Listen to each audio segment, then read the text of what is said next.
One comment that I consistently get here on the channel is we want more AWS projects. Do a video where I can build something end-to-end using multiple AWS services. Well, you got it. That's what this video is all about. I do have some other videos in the AWS projects playlist, so check those out.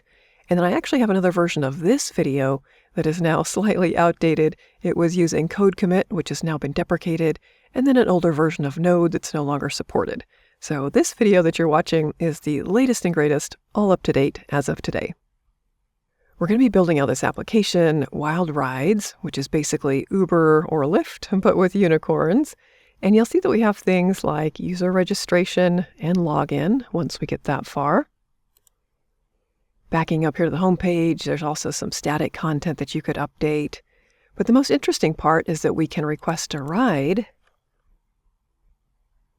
just by clicking on the map. So say that we're in Seattle somewhere and we would like to get a unicorn, maybe off Madison Street. So I'll just click there on the map.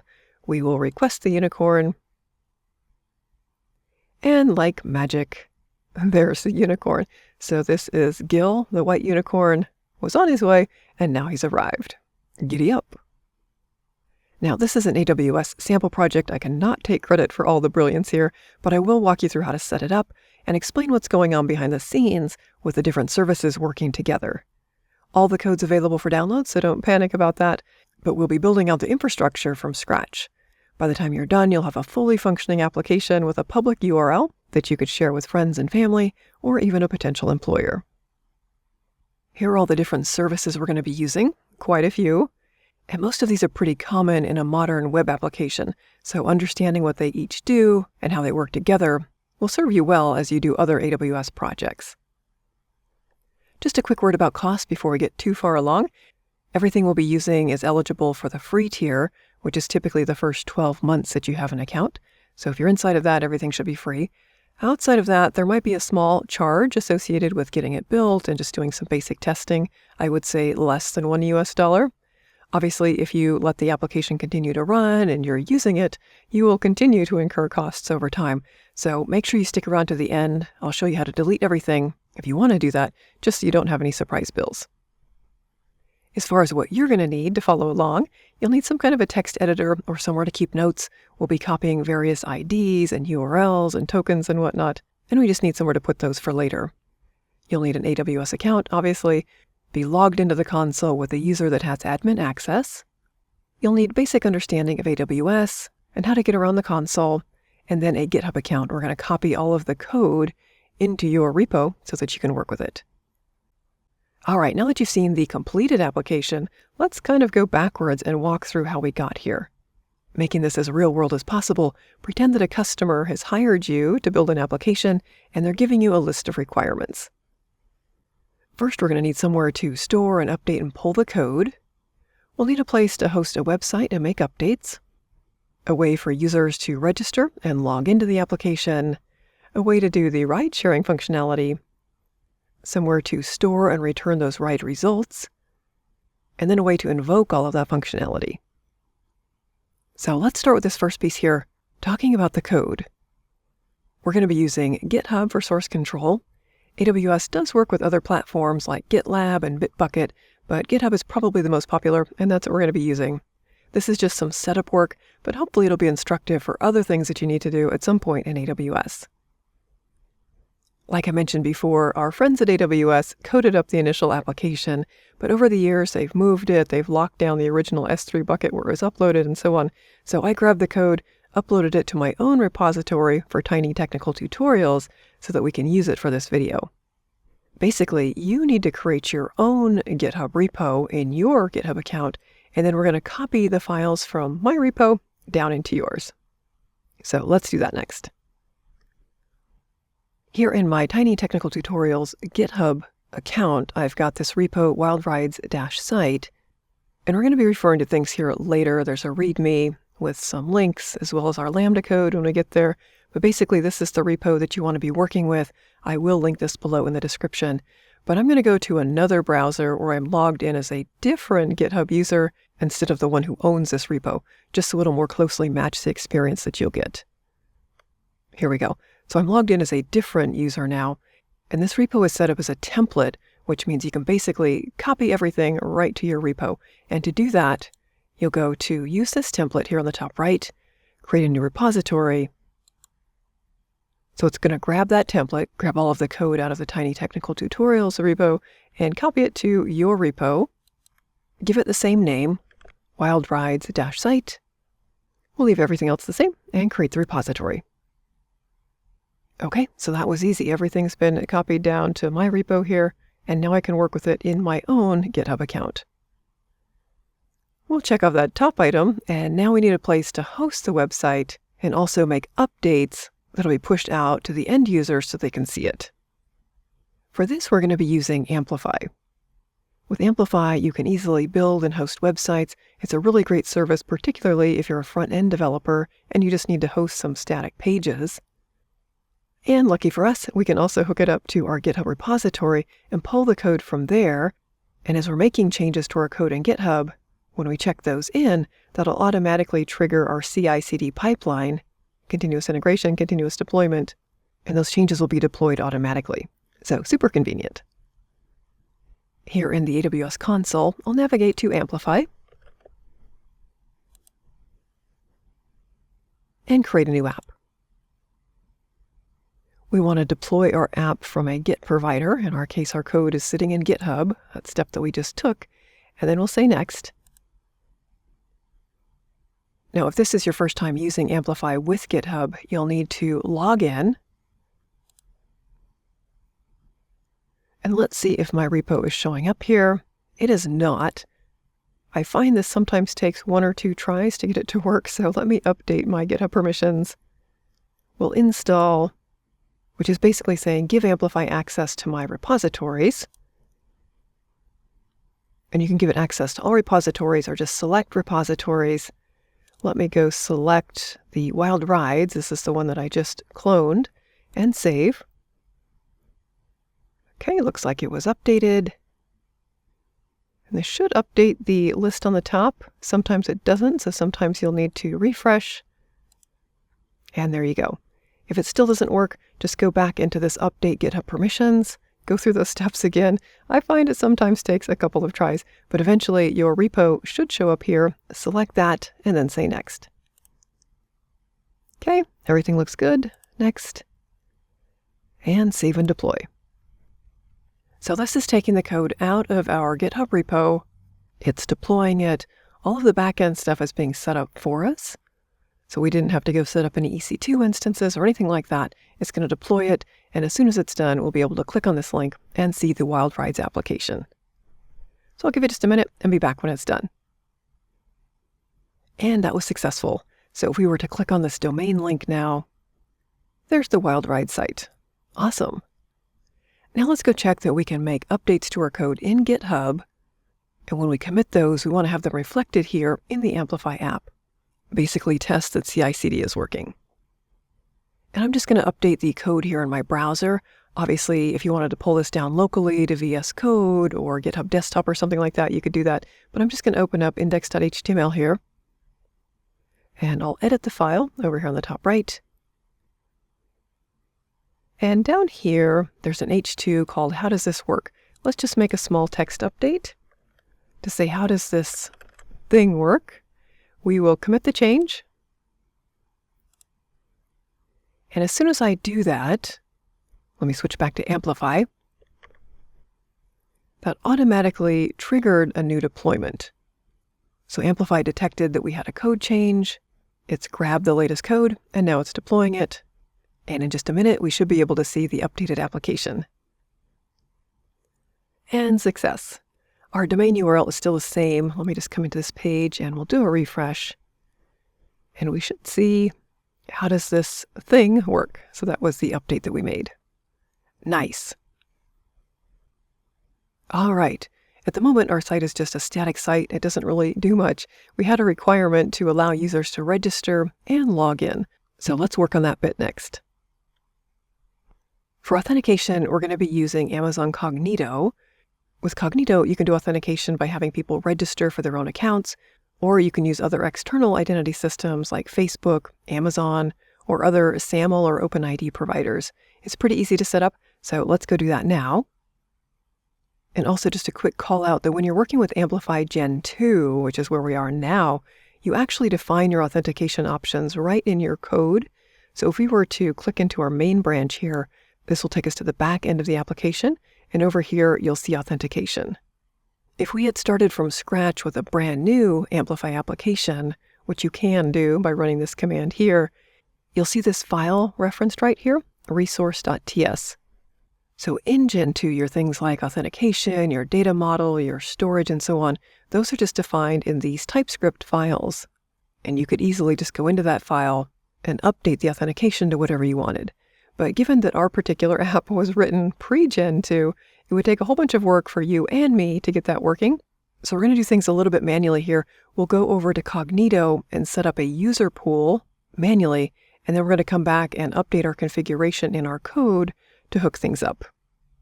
But check out this video that I recently did about building an app with Amplify Gen 2 if you're interested.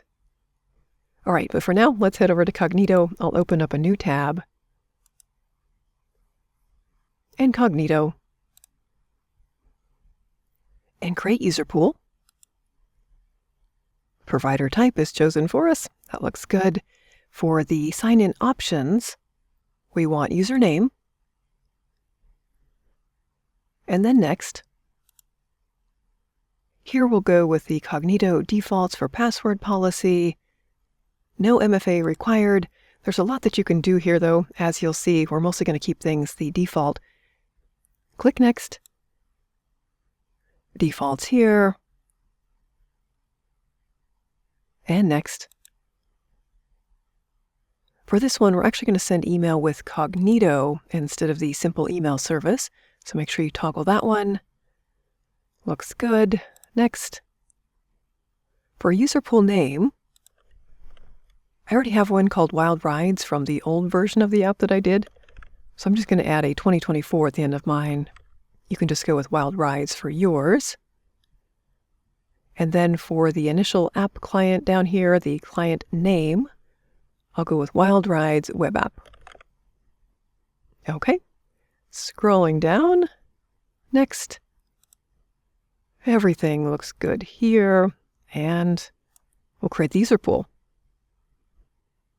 Okay, now I'll click into that user pool that I just created. And we need to copy a couple things to Notepad or whatever your text editor is. First is the user pool ID. So I'll just grab this. And I'll drop that here into Notepad. And then the other thing we need, scrolling down, come into the App Integration tab. And then all the way at the bottom, the client ID here, grab that as well. And just paste that there. Now we need to go into GitHub and update the config file to add these IDs. That's basically how our app knows to work with this user pool in Amazon Cognito.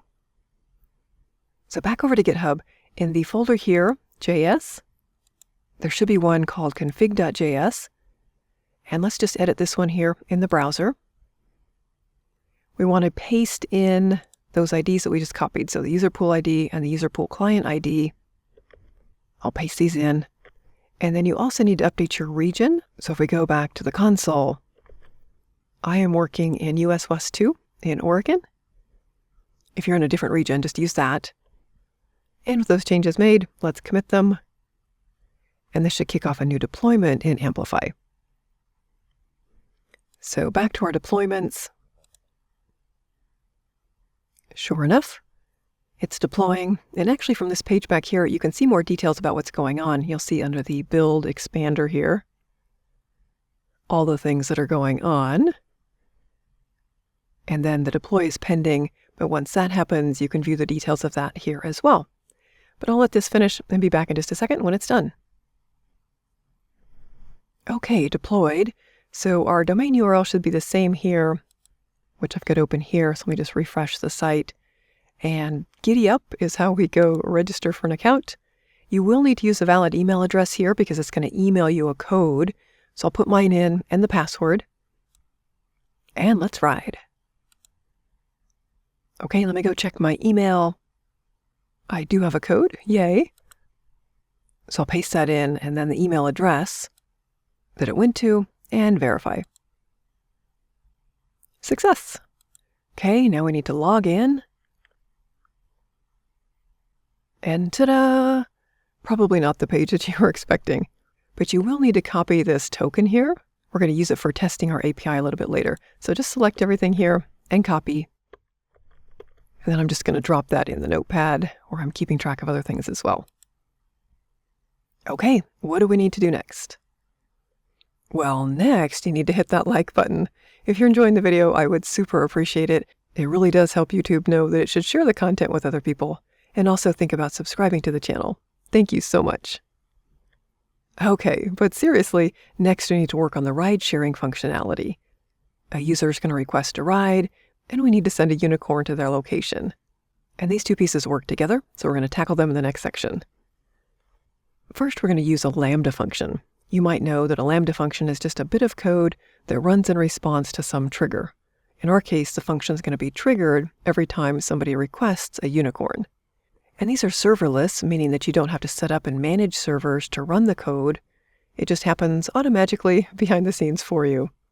And I'll link a video above and below for Lambda if you need the basics. And then the second part is a DynamoDB database. This is a key value or a NoSQL database. It's generally going to be lighter weight than something like a relational database where you have to go set up your schema ahead of time, set up your relationships, and so on. Also, a link above and below if you need details on DynamoDB. But the user is going to request a ride. That will invoke the Lambda function.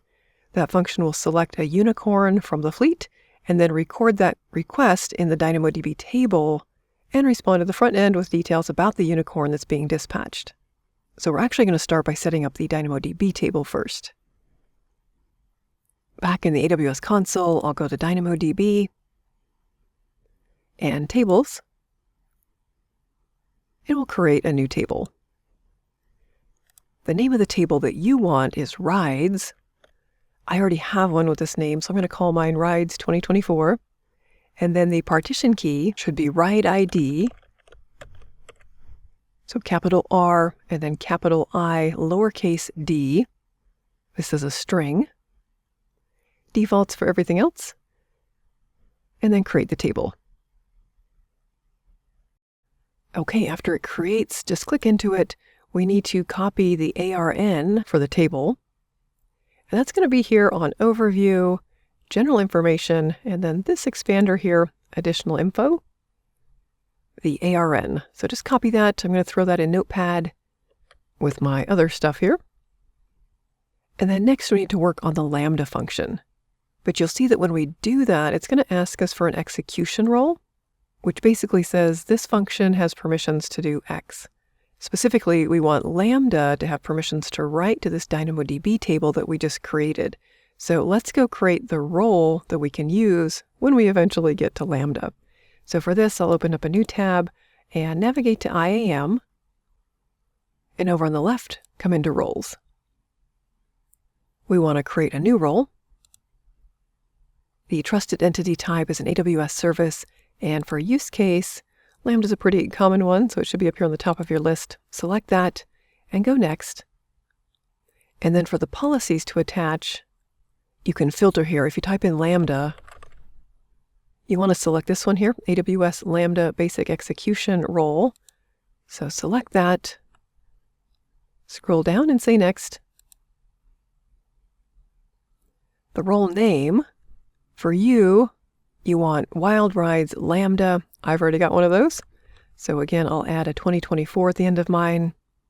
And then scrolling down, create the role. All right, let's open up that role that we just created. You can filter down to Wild if you want. And this was mine, the 2024 version. Click into that, or click into yours without the 2024. And we need to add some additional permissions. So under Permissions Policies here, over on the right, add permissions and create an inline policy. The service here is DynamoDB. So you can filter that down. And basically, we need to give Lambda the ability to put items or to insert items into a DynamoDB table. So the action here is actually called PutItem. Select that. And as a best practice, usually you just want to give it a specific table and not everything. So our table here, we need the ARN that we copied earlier from that DynamoDB table. Let me grab that from Notepad. That was this one right here. And then here we'll say add ARNs. Switch over to the text tab. Paste in that ARN. Click add. And then say next. Policy name DynamoDB write access. And create the policy.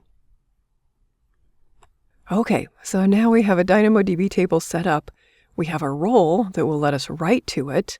Now we can go work on the Lambda function that does most of the magic in this application. So I'll open up another tab. Got a lot of tabs going here.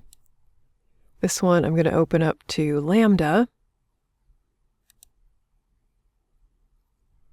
and create a new function.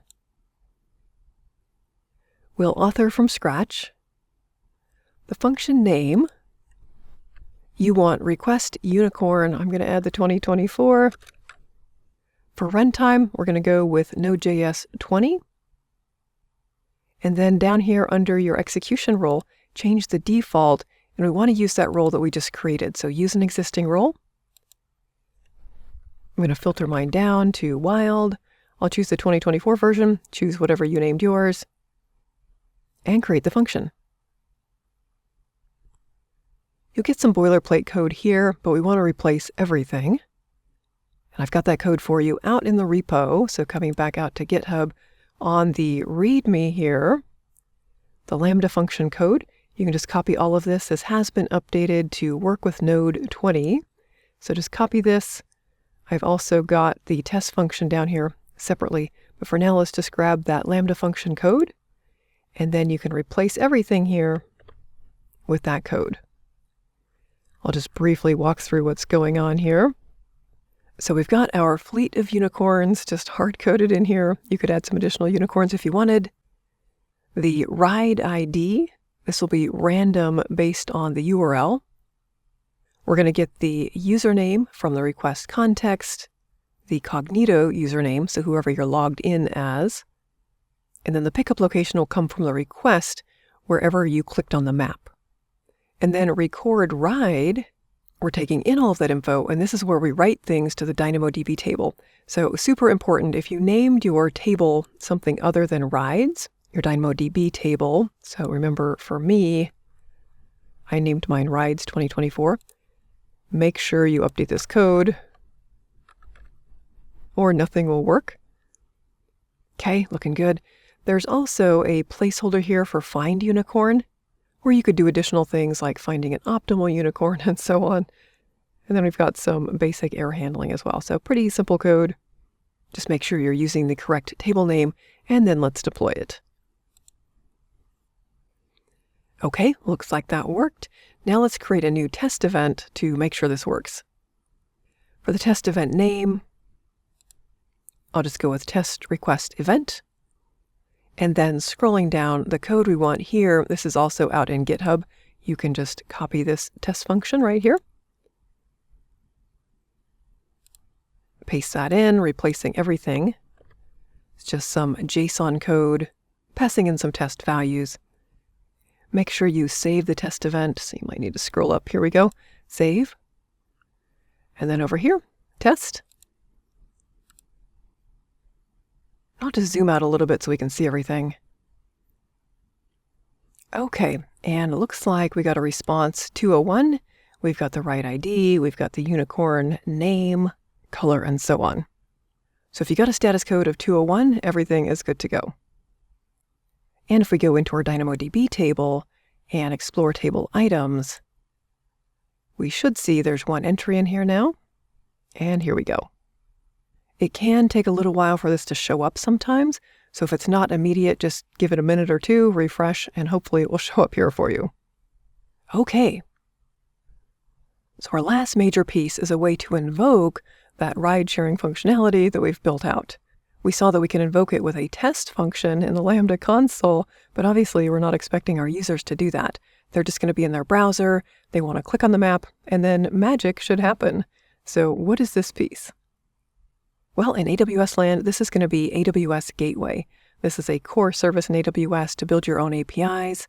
Those could be HTTP, REST, or WebSockets. And it's really the perfect way to invoke a Lambda function. So let's work on this bit next. Another new tab, and I'll open up API Gateway. And we'll create an API. For this, we want to do a REST API. So click Build. New API. We'll give it a name. You want Wild Rides. I'm going to add my 2024. And create API. Now, because we're using a Cognito user pool, we have to create an authorizer here in API Gateway. To authenticate calls, API Gateway is going to use JSON Web Tokens, or JWTs, that are returned by Cognito. So here we basically need to hook up the two parts by creating that authorizer. That's over here on the left nav, so I'll click Authorizers and create Authorizer. We'll call this Wild Rides, and the type is going to be Cognito. So again, that Cognito user pool that we set up. The user pool, it should find that here. So mine was Wild Rides 2024. Make sure you're in the correct region where you set up that user pool. And then token source, you want to type in authorization here with a capital A and create. Okay, let's click into this authorizer. And here's where we can test out that things are working.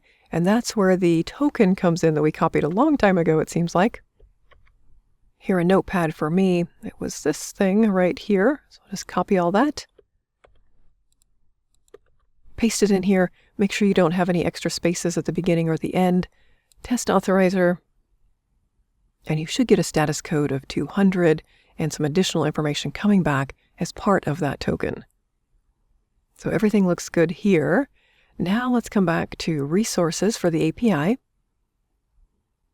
And we'll create a resource. So this is where we're going to go hook up our Lambda function. The resource path, just leave that the slash, and the name is going to be ride. We do need to enable cores. If you don't do that, nothing's going to work. And that's because the domain of the site on Amplify is going to be different from the domain of API Gateway here. So it's going across origin. So with that selected, create resource. Let me just clear out of some of these messages here. There we go. And then with slash ride selected right here, then come over here and create method. The method type will be post. Integration type is Lambda. We want to use Lambda proxy integration, and then select your Lambda function. So they should load here. The Lambda function was called request unicorn. So mine is the 2024 version. Select yours. Scrolling down, create method. Okay, we're getting there. So under the method request tab, click edit here for the method request settings. And here's where we go hook up our authorization to the Cognito user pool called Wild Rides. And save. And then finally, we can deploy the API. For stage, select new stage, and we'll call it dev. Deploy. And then we want to copy this Invoke URL right here. And I'm just going to drop that in Notepad. There we go. Okay, we're almost there. Now we need to go back to GitHub and update our config file to use this Invoke URL. I still have this file open, so let me just edit. And then the Invoke URL is right down here. And paste in that URL that you just copied from API Gateway. Commit the changes. That should have kicked off a new deployment. Over in Amplify, looks like it did. So let that finish deploying. Okay, let's go test all of this out. So the ride functionality is under /ride.html. It's not hooked up from other places in the app, so that obviously is something that you might want to change. But this should load your app, And then we should be able to just click and request a unicorn. So let's just scroll in a little bit here. And we'll click. Then up here, request unicorn. And here comes the unicorn. Yay! We again got Gil as a unicorn. Remember, this is just hard-coded in the fleet in the Lambda function. And Gil has arrived. Giddy up. Ta-da! If we go look in our DynamoDB table, we should see, if we refresh, we've got 2 items in here now. Awesome. Nicely done. Here's what we built. I hope you're able to follow along and you have your own unicorn ride-sharing application now. Now, before I let you go, a very important reminder, if you have been following along, we have spun up a whole bunch of resources. And if you're in the free tier, that's just fine, but eventually you won't be in the free tier, or maybe you're not now, and you don't want any surprise bills at the end of the month. So let me walk you through how to delete everything that we just set up. First, let's delete our Amplify app. So I'm just going to back up to All Apps here. Select your app. And then here on the left, under App Settings, come into General Settings and Delete App.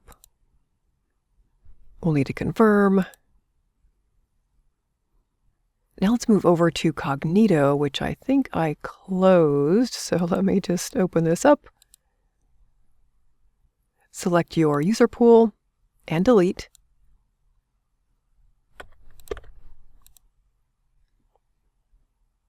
Next is the Lambda function. So here I'll back up to all of my functions.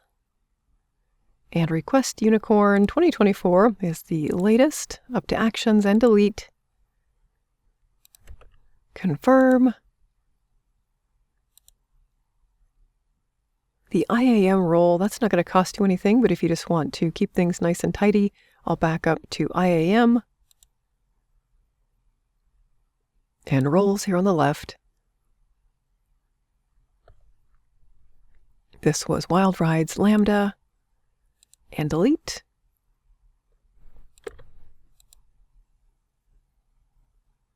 Next, our DynamoDB table. So back to DynamoDB. And I'll come into Tables here on the left. Select my table and delete. I don't want an on-demand backup. And I do want to delete my CloudWatch alarms. So I'll say confirm. And delete. API gateway. There's a lot of things. I'll back up to APIs. This was Wild Rides. Delete. Your GitHub repo.